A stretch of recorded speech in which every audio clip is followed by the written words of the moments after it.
Good morning guys! Andito ako sa labas ng aming bahay. Ayan, ito yung labas ng aming bahay guys.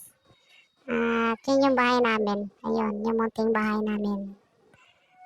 Ayan, kasama ko yung kapatid ko. Ayan. At mga pamangkin ko. Nagkayayaan kami maligo sa dagat. Yung iba kong kapatid guys ay nauna na sa dagat. Iniwan na kami. Ayan. At kasi sila ay nag-tricycle, kami ay naglakad. Ito, habang naglalakad guys, ay panay selfie, chika-chika sa daan. Ayan.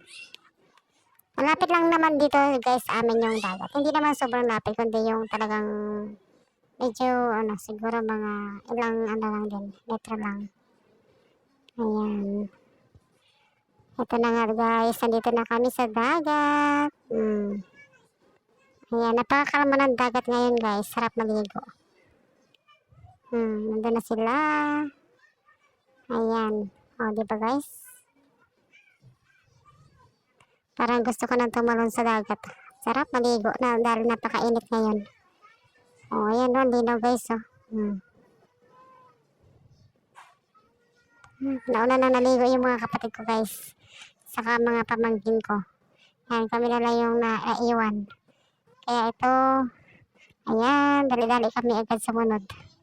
At baka mamaya ay mag-uwian na sila ay hindi pa kami nakakaligo. Ayan na sila guys. So, ayan. Ang linaw ng tubig guys. So, tara, ligo tayo guys. Swimming na tayo dito sa dagat.